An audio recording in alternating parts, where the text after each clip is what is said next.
আর চলো একটা নতুন ধরনের পিঠের রেসিপি তোমাদেরকে শেখাবো। দেখো, দেখে বুঝতেই পারছো কত সুন্দর হয়েছে।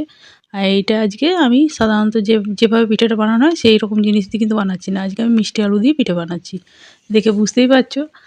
ভালো করে ধুয়ে নিয়ে প্রথমে আমি এই আলুটাকে সেদ্ধ করে নিচ্ছি।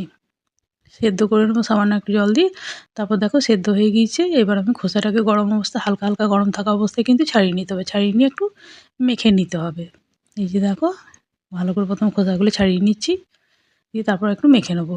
এরকমভাবে মিষ্টি আলুর যে পিঠাটা হয় না, এত সুন্দর হয়, একবার বানিয়ে দেখো, খুবই সুন্দর খেতে।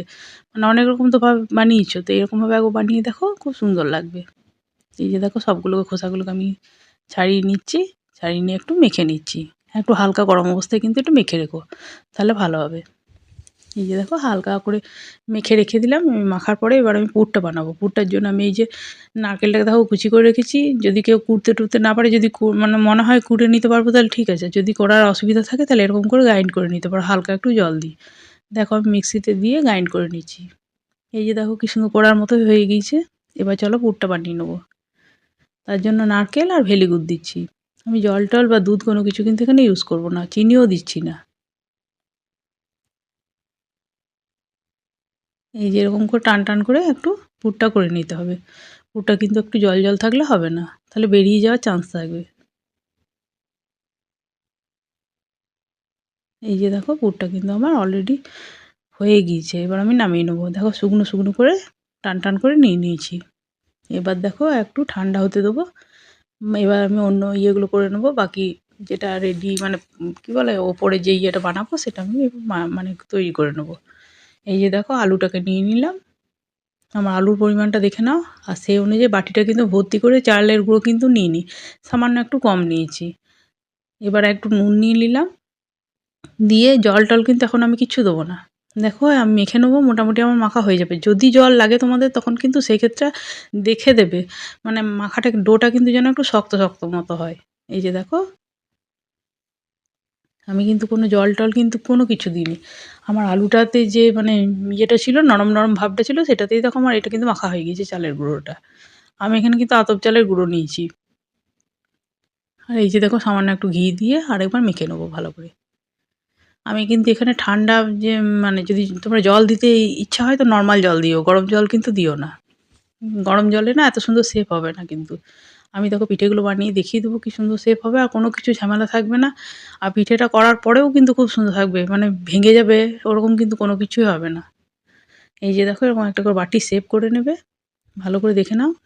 পুরটাও দেখো অনেকটা করেই দিচ্ছি। এই যে দেখো, এরকম করে ভালো করে মুখটা প্রথমে মুড়ে দেবে। দেখে নাও একটু। হাতে করে একটু ইয়ে করে একটু সেই শিবের মতো করে গম্বুজের মতো প্রথমে আগে বানিয়ে নেবে। এই যে হাতের সাহায্যে হালকা হালকা করে করে বানিয়ে নেবে। দেখে নাও। দিয়ে এরকম একটা মোচনার সাহায্যে এই যে দেখো, ডিজাইনটা এবার আমি তুলে দেবো। দেখো, খুব ইজিভাবে হবে আর খুবই সুন্দর। দেখো, কিছুই কিন্তু না। এই যে দেখো, জাস্ট একটু করে করে দাবা দিলেই হয়ে যাচ্ছে। এই যে দেখে নাও। আরও দেখো আমি কতগুলো করব, আস্তে আস্তে করে তোমাদেরকে দেখিয়ে দেবো। তোমাদের কোনো অসুবিধাই হবে না। তো তোমরা চাইলে এর থেকেও যদি ভালো ডিজাইন কিছু পারো, তো সেগুলোও করে নিতে পারো। আমি আমার মতো একটা ডিজাইন করে দিলাম। এই যে দেখো, দেখে নাও। একটা মোচনা থাকলেই হবে, এরকম চিমটের মতো কিছু থাকলে। দেখো কত ইজিভাবে ফুলের মতো একটা শেপ দিয়ে দেবো। এই যে দেখো। আর হ্যাঁ, এগুলো করতে করতে চলো আমার চ্যানেলটাকে লাইক, সাবস্ক্রাইব, শেয়ার করে পাশে থেকো। পাশে থাকা বেল আইকন বাটনটাকে অন করো। আর কেমন লাগছে অবশ্যই কিন্তু জানাবে। আমার ভিডিওগুলো যদি ভালো লাগে তো একটু লাইক, সাবস্ক্রাইব, শেয়ার করে পাশে থেকো। আর বন্ধু-বান্ধবদের সঙ্গে একটু শেয়ার করো। আর আমার ছোটো চ্যানেল, প্লিজ, তোমাদের সাপোর্ট ছাড়া এগোবে না। যারা ভালোবাসো তাদেরকে তো অসংখ্য ধন্যবাদ। যারা এখনও ভালোবাসোনি তারাও আমার চ্যানেলটাকে একটু লাইক, সাবস্ক্রাইব, শেয়ার করে পাশে থেকো। তাদেরও ভালোবাসার প্রয়োজন আছে। সবাই আমাকে সাপোর্ট করো। আর কেমন লাগছে অবশ্যই কিন্তু কমেন্ট বক্সে জানিও। কথা বলতে বলতে দেখো, একটা ইয়ে বানানো হয়ে গেল ফুলের মতো ওই পিঠে। আবার দেখো ইয়ে করে দিচ্ছি। এই যে দেখো, এরকম করে মুখটাকে প্রথমে ভালো করে আগে মুড়ে দেবে।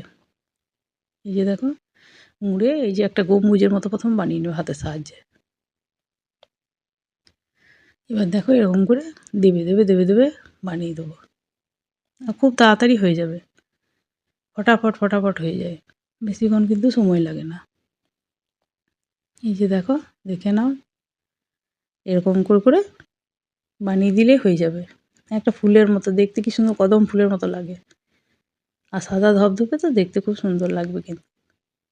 এই যে জাস্ট মোচনা দিয়ে হালকা করে দেবে, দেখবে কি সুন্দর হয়ে যাবে। কিন্তু এটা যদি তুমি গরম জলে বা ইয়েতে করো না, এত সুন্দর কিন্তু হয় না। আমি করে দেখেছি বলে আমি এটা কিন্তু এখন, মানে যদি জল লাগে তো নর্মাল জল দেবে, আর নাহলে কিন্তু জল না দিলেই ভালো।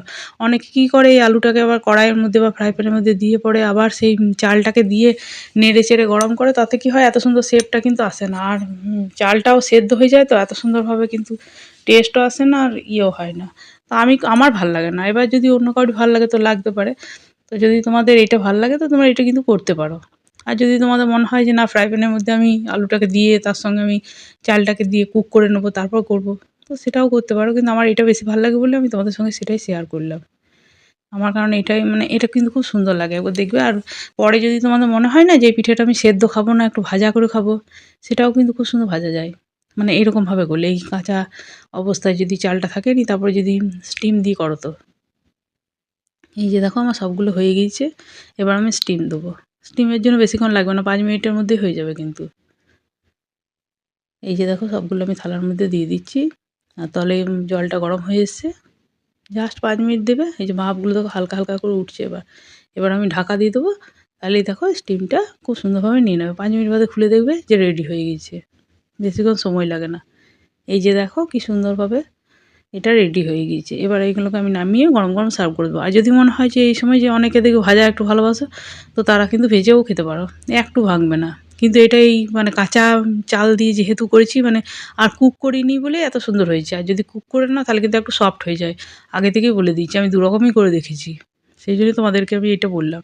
এবার তোমাদের যার যেটা ভাল লাগে সেটাই কিন্তু করতে পারো, কোনো অসুবিধা নেই। এই যে দেখো কি সুন্দর লাগছে, কেমন লাগলো অবশ্যই কিন্তু কমেন্ট বক্সে জানিও।